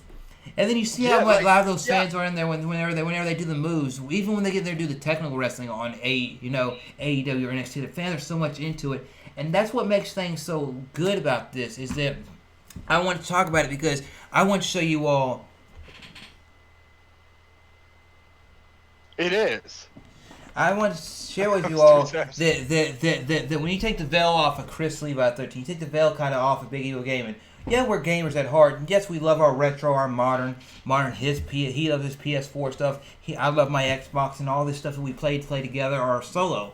And we love streaming games for you all. But I want to show you this podcast, a different side of us, that we also are hardcore into wrestling. We've done the stupid stuff, the backyard wrestling. We've done the stupid stuff in the ring where, we're supposed to take this fall and we didn't take it the right way. We've done all that, but it's cool to talk about this stuff and have a platform that I made right here for us to talk about. It's been great having him here. And I'll say it right now, man. Like, when I first started training and they found out I backyard wrestling, dude, it made it 120% harder for like, I got shit on so bad. And it took me so much longer and so much more time to actually, like, get out of that. And for them to, like, actually, like, believe in me and trust me that I'm not just some, like, backyarder, man, it was hard. Kayfabe war in the gaming community. Dude, that would be amazing. It really would. Do you know something? And there's something that they call people. I've seen it happen. I was at a wrestling show, an indie wrestling show in my town, Memphis. And this dude came in there and brought his little backyard wrestling title. And yes, it was a big metal title that he got and all that, but he done up and all that made because he got it from one of those companies, right? That you made custom belts from. And he showed it off to a wrestler and he said, until you get in this ring and you can run those ropes and prove it to me, I look at you as nothing else than a yarder. I don't disrespect you. I don't hate you. I look at you as a yarder, and that's what you're gonna be called. And yarders are not respected in the industry. You'll never make it as long as you do that. It's 100% true. 100% true. Why do you think Mick Foley? Why do you think back in the day when they did the backyard documentary in like the late '90s, whenever Edge, Christian, Mick Foley, all these people didn't say it until years later that they did it because they had to get to the industry and act like that never happened. Yep. But anyway, Yep. you liking how NXT and AEW are going, man? I do. I'm gonna say right now, I watch AEW a lot more than I watch WWE. I've watched WWE maybe once, ever since they came on USA, and I've been watching AEW every week because I absolutely adore AEW. I love it. It reminds me of the good old days and why I love being a fan so much. But with NXT, man, like I'll watch it, but it just doesn't have the same feel that AEW does. So. Yeah. And the one thing I can say about NXT is there's two wrestlers I forgot to mention. There's Tommaso Ciampa and Johnny Gargano, two guys that have been through it all, and they both have said to Triple H themselves that they wouldn't care if their career ended in NXT. Yeah. That's crazy enough for a wrestler to have that much balls to say I wouldn't care if they're buried about being a main roster. I think this is my main roster, which is cool. But anyway, anybody in the chat? I don't like Johnny Gargano. Just the fact fucked over my boy Aleister Black out of the NXT Championship, and for that I don't respect or like Johnny Gargano. He's got a hot wife though. Yeah, but he's still a dick anyway. But anyway, anybody that is here, y'all got any gaming, wrestling, any questions you want to ask before we get out of here? Because I don't want to make it too long because it is 11:13 at night. My time, 8:13 his time. 9:13. 9:13 your time, yeah. Damn, I was thinking you were over in Alaska or something. I thought it was over in the pond over there, man. Well, y'all got any questions? Anything y'all like to ask? What did y'all think of the podcast? And I'm gonna give the floor to Logan. If there's any last thoughts you would like to say, hey, your experience, anything you'd like to tell people about your YouTube, any games you're playing, anything like that, any streams, any wrestling thoughts, have the floor, man. If anybody wants to ask questions at the same time. So what's going on, guys? Yeah, I just want to say thank you, Chris, for allowing me to come on the podcast, have some fun, chill with you. Friday, I'm going to be doing a Q&A stream. I'm going to be doing it for a while, so any questions that you guys want to ask me at all, I will answer all of your questions, gaming related, wrestling related, life related, anything like that. I'm going to go ahead and answer that for you. Impact Wrestling is 100% underrated. They really are. Yes, I'll say this real quick because I'm still letting him have the floor. But one thing is, since they took the brand TNA off and they just called them Impact, they have revitalized everything they did. Went kind of back to the older, to the more ROH feel of their wrestling, and the wrestling has been better. Yeah, it has. It really has. But with that, currently I'm enjoying playing the GTA 5 RP server that I've been doing. I've been playing a lot of Outer Worlds. Been playing some Fallout 76 as well. Yeah, I've just been playing a lot of games that have been around. I'm also going to be doing more retro stuff as well. Story time with Evil. You guys are liking that. So those things are going to keep happening until somebody tells me to fucking stop because your shit's horrible. We're going to keep doing it every Sunday. Live streams every Tuesday. Eventually, I'm going to think next month I'm going to start doing 2 days out of the week for live streams and then do the story time with Evil on Sunday. But yeah, definitely for wrestling, if you guys want to see some kick-ass wrestling and support not only me, but the local place where I wrestle as well. You guys can check out Best of West Wrestling on YouTube. They're not really they haven't posted any new stuff recently, but they're getting on it, and I understand because they're busy. They're a company as well. The continuing saga of Ass Eat. Possibly, yeah, we'll possibly plug in the NES Classic. We'll do some Tecmo Pro Wrestling. But other than that, I'm basically just chilling. Looking forward to the holidays. Looking forward to Thanksgiving. Really looking forward to an NCAA football game, and if the rumors are true, a new arena football game as well. But yeah, you guys can send me there if you guys wanna help me out. I'm currently gonna be doing a donation drive to get Call of Duty Modern Warfare, the new one. Got a lot of friends that have it that I would love to play with, Chris included. Especially Slayer as well. I'd love to be able to play with him. And I also want to do Cards Against Humanity stream. Have Chrislevi13 there, maybe Slayer, Miss K, Mrs. Evil, and just have anybody there who's viewing it be able to play as well. So I'm currently coming up with plans for that as well. Um, but yeah, guys, thank you so much for joining. Special thanks to Chrislevi13 for allowing me to join in this Vault 13 podcast. And definitely, this is probably not going to be the first time that you guys are going to see me on a podcast, because I guarantee Chris is probably going to have me around a lot more. And also, for everybody that's wondering why the hell am I looking outside, because I'm currently playing Fallout 76 with Mrs. Evil as well, but I decided to come on and do this podcast as I was doing it as well. Slayer was losing his shit. Yeah, he was, man. I know he was. I See, gotta go that's back why and watch he needs that. me. That's why Slayer needs a guy like me, because I'm good at shooters. No, yeah. So it's been a pleasure to have Logan here, and people, y'all gotta realize Sure. we play off each other so well because we're such good friends that yeah, we were doing YouTube back in the day as shits and giggles. Logan basically has done a stream on his channel where he showed videos he did years ago where basically he was doing some of the stupidest shit. You look at my YouTube channel back in the day, stupid shit. We didn't know what we were doing. We thought, oh, we can share videos with a friend on the internet. Yep. Oh, and some other people can see Yep. it. Okay, cool. I don't care if they see it, but hey, buddy, look what I did. And we can watch it a million times. Yeah. That's basically what it was. Yeah, if you guys want to see that, we can for the Q&A stream that I'm planning on doing Friday. If you guys want to see some old videos that I did with a friend of mine, his name's Joe. We did a lot of stupid shit. We had this this series called Random TV. Because when we lived in, and this will probably be on Storytime with Evil, definitely some of the stories. But you know what? As a bonus, we're on the Vault 13 podcast. Chris, is it cool if we have a story time with Evil, just a bonus story on the Vault 13 podcast? Hey, it'll be a quick story. It'll be a really quick story. Okay, I gotta go. So I'm gonna go run to the restroom real quick, and I'm gonna let him tell his quick story. So tell a quick story, and I'll be right back. So once my screen does this one little thing. It'll be a really quick story, I promise you. But anyway, this is the saga of the McWiener. So the funny thing is that me and my buddy Joe, we had a YouTube called Random TV where we'd go around Owine and we do all this random shit. Whether it be in his parents' place, whether it be in town, whether it be somewhere else, we would do all this random shit.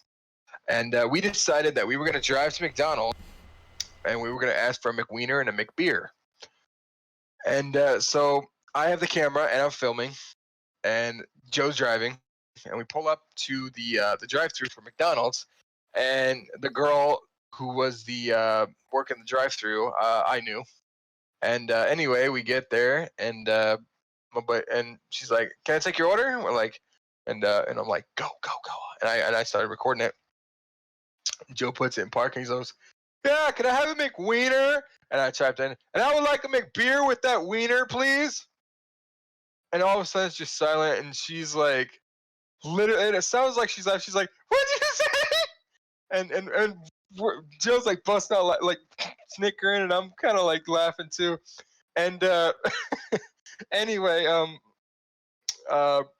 he's like, I like to have McWiener and a McBeer. And all of a sudden we back up and we're like, get out of here. And I'm still recording and everything, and he's telling me to put the camera down. 2 days later, I walk to McDonald's and I have a package of Oscar Mayer hot dogs. And I walk in, go up there, and I'm like, can I take your order? And I pulled out, I'm like, yeah, I was here a couple of days ago with a friend of mine, and we ordered a couple McWieners.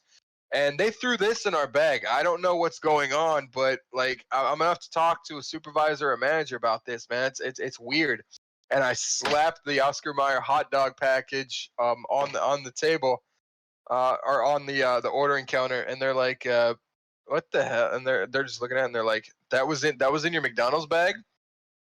And and anyway, I'm like, "Yeah, I mean, asked for McWiener, and you guys delivered. Like, you gave us a whole damn pack. We only asked for one. I don't know what you guys want to do with the other 7.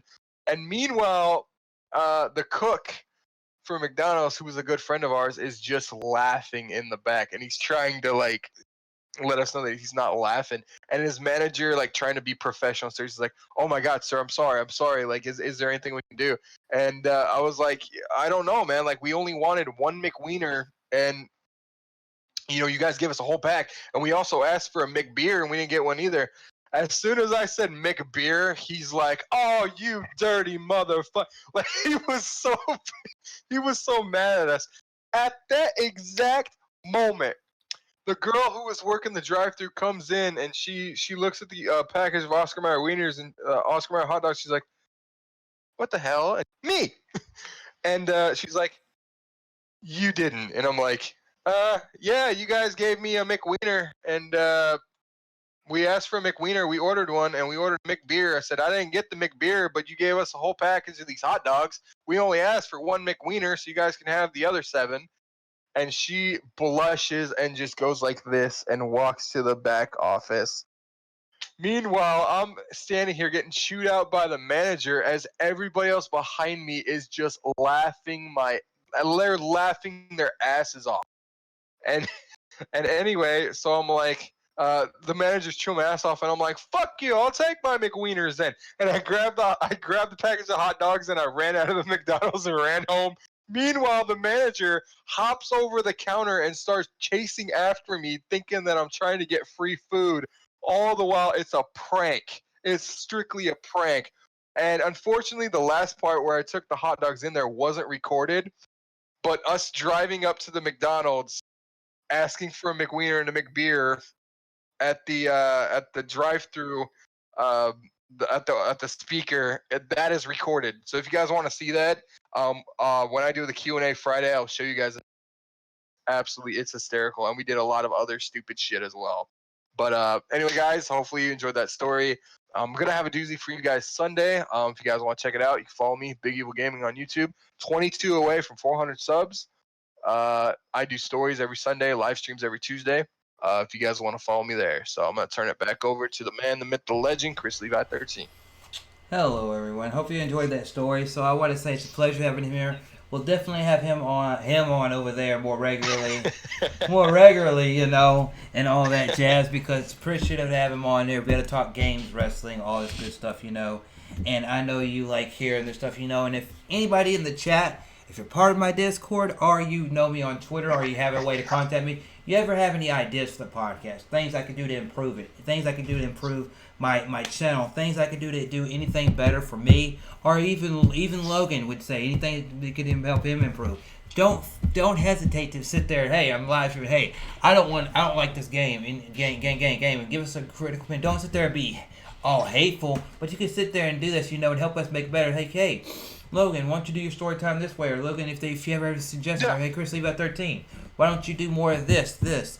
Feel free, And it's awesome, because, man, if you want to know something, I'll throw it back something. When I met Logan, it was through RP Wrestling, which is fake wrestling.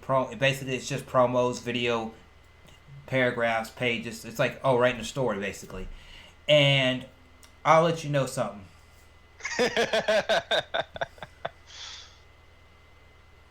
I'll let you know something. There was a thing. You remember, everybody probably still use it from time to time. Skype. There was times where we get on Skype and we talk for an hour, 2 hours, 3 hours, 4 hours, while we're sitting there and he's playing his PS3 or his old Xbox, and I'm over here playing my Xbox 360, or we're bullshitting around, doing whatever we're doing, talking wrestling, talking this, that, and we were sitting for hours on end. And this, I guess, is just an extension of that. That's how we get along so well. Is that we don't talk about like we're big egos. We talk like we're friends, and that's what's so awesome. Yeah. And then he's gonna be, he's my brother from another mother. The guy's always gonna have my back. But everybody here, if y'all got anything in the chat to say it right now, because hey, we're at an hour and 55 minutes. We're usually here for an hour, 2 hours at most, and we're getting things nighty up. As far as my channel goes, obviously, maybe not this week, maybe next week I'll have it in, because I'm getting a little tired. But but I will be getting this guy, and we're gonna be doing a collaboration together on a certain game. We're gonna talk about what we both want to do. So it's gonna be around 10, 15, maybe 20 minutes. We're gonna dive into this game, even though neither of us have never beat it yet because it just released. We're still gonna dive into it and talk about it. So be looking for that out on the channel. And I'm a little bit farther than what that guy is, but yeah. But as far as streams go, if you see me on Mixer, I'm gonna continue doing Borderlands 3, The Outer Worlds, as well as some Forza and 2K19, the better wrestling game out of the last 2 years. It's not Games, broken. Wrestling, and Talk podcast should be... Dude, that should be a regular thing. That's actually a pretty good idea. And that's the thing that I'm going to be doing. Now, obviously, I'll play some newer games like Pokemon. I'm getting it day and date. It's one of the 2 games outside of Smash Brothers is the reason why I got to switch. People know it since day one. So, obviously, there will be a stream of it day and date on the YouTube channel of that and other stuff. As well as other games that I get them. Obviously, him, Mrs. Evil, and other people will jump back and see it. Thieves, Stay Decay, other multiplayer games, maybe some GTA 5 on the Xbox again, and some newer multiplayer games that we find that we can play. We'll definitely jump into those games and play them together. Hell, if there's some wacky PC game that he wants us to play, like Shotgun Farmers, we'll get on there. It may not get a lot of views, but we'll get on there and we'll play it for an hour or 2. I haven't played that game in a while, man. We need to get back playing that. Or Guns N' Icarus or something. Oh, dude, that would be a fun one. The only thing I don't like about Guns N' Icarus was some dick gets in there and we're sitting there trying to shoot the things and then they get the little pilot spot. They take the wheel, yeah. They take the wheel. Another game we should do: Comedy Night. Yes, we gotta do Comedy Night. Y'all, if y'all see Comedy Night, that game can get raunchy. That game can get that game can be very toxic at times. But sometimes you get good rooms.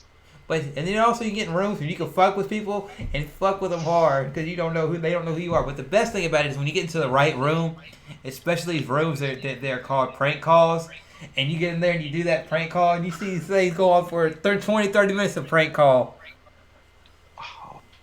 Remember that room that we got in and we did the prank? God!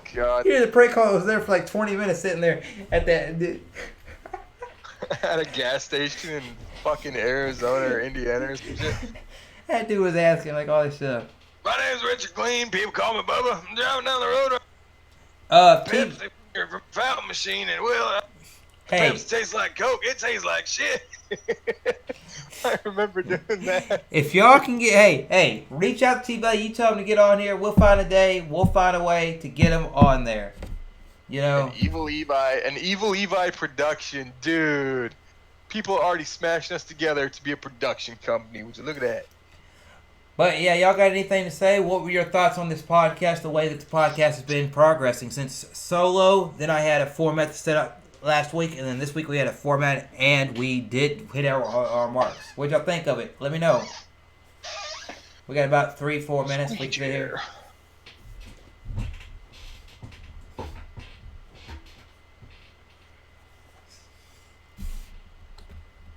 And to everybody that is here, if you enjoyed the podcast and you hear me, give me this right here. Give me a hell yeah! I said give me a hell yeah! 2 is better than 1, yeah, that's right. Ugh, my neck. My back. But yeah, he's doing a Q&A Friday, so definitely... What time do you think you'll be doing it? Just let everybody know. Friday, I kind of want to do it around 3:30, 4 o'clock my time. So that'd be about 6, 7 your time. So say 4 o'clock Pacific time because he lives in California, which would be 6 o'clock your time. 6 o'clock my time, and for anybody in Eastern, that'd obviously be 7 o'clock. Yep. You two should be the co-hosts of a regular podcast with a special guest each week. That would be a cool idea. Yeah, that'd be cool. We'll see. We'll work some things out. We'll see what we can handle. Obviously, like I've said since day one of this podcast will not be every single week because there may be weeks due to my job. I'm not gonna say where I work, but I work in retail and it's holiday season. That they've had me working 12 to 9 on a Wednesday, so that means that I would not be able to do this. But this podcast may not every day be on Wednesday. It may change. There will be a few episodes that I am gonna that I'm gonna reach out to some fellow creators, and if I have to record it outside of the routine that I get it in, like I can do a recording session and upload that and premiere it. You may see an episode one day and be like, well, where's ChrisLevi13? Isn't it supposed to be a live podcast? Well, I got with this creator, and I'll be in the chatting with you all while the podcast premieres, because there is a few people that work late nights and do the certain things that maybe on a Monday they don't work, and I can get with them. So that's something to do in this, but most of them will be live, and definitely he'll be a reoccurring guest and maybe even become a co-host. But we'll see what works out, because I don't want to sit there and just put that out there and tomorrow Logan's like, oh, I can't do it, You know what I mean?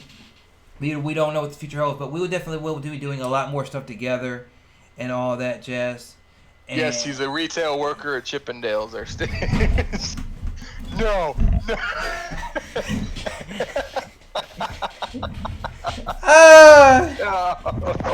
No. I'm never going to get that image out of my mind, man.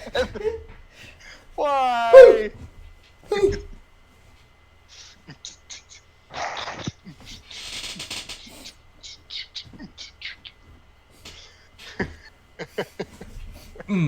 My love.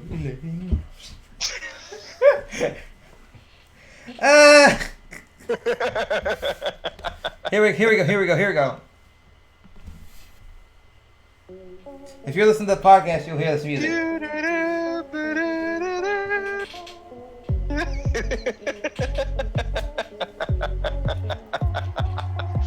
Oh, good Lord. Folks, I want to apologize on behalf of Chrislevi13 if anybody has nightmares tonight. But anyway, that was a good show. Sports and wrestling talk. Next Gen and also AEW, NXT. We got a lot of good things got out there. A lot of things that we talked today. We have talked daily almost on, through vlogs, through this, along with fellow creators like T-Belly and Shondo and Philip Twerpin and J Love and this person and that person. And it's cool to have y'all here. Thank you for the support. Remember, check me out every week right here with the podcast. As often as I can do it weekly, I'll do it. If I can't, I'll let you know on Twitter or throughout social media. Also, check out BigEvilGaming. Link to his channel down in the description box below. BigEvilGaming. It's awesome to do. If you like PS4 streams, you like Xbox One streams, you like retro, you like fun stuff, you like random stuff, go check him out. And if you like a good story too, go check him out. That's a good guy, heart of gold. He's just trying to get that number up to get to 1K. His goal right now, I can see is he's not hit it yet, but he's gonna get there. It's to get that 500, and then he'll be halfway there, and then go on to 1K. Goal right now is to get 22 more and get 400, and then once we do that, the next goal is to hit that halfway marker, which is 500. And I have a big surprise planned for 500. So. Yes. Yep. Good stuff. And as far as me goes, a podcast, doing videos here and there, and continue streaming as often as I can when I'm not right here on YouTube, over on Mixer, because I am monetized on that platform, and that is mixer.com/ChrisLevi13, where for the low, if you get bit and not bits, they're called embers. It's their little monetization thing, and you send me there, you'll see some stuff. And what I do a lot on there on Mixer is Borderlands, stuff like that, but also the games may have some music playing in the background and all that cool stuff. I know some of y'all may never go there, but it's just the option that I do there because the way things have gone for me, that I went on that platform, I streamed the game, and I was the top person, and I went over 1,000 views within one night. I've been, I've talked to so many awesome creators on that platform. That's why I have to do this. But I still will be with a game stream here or there, some day and date games right here on the YouTube channel. Still have the videos on Fridays as often as I can get them. But that's what I'm up to. Hopefully you all have a good night.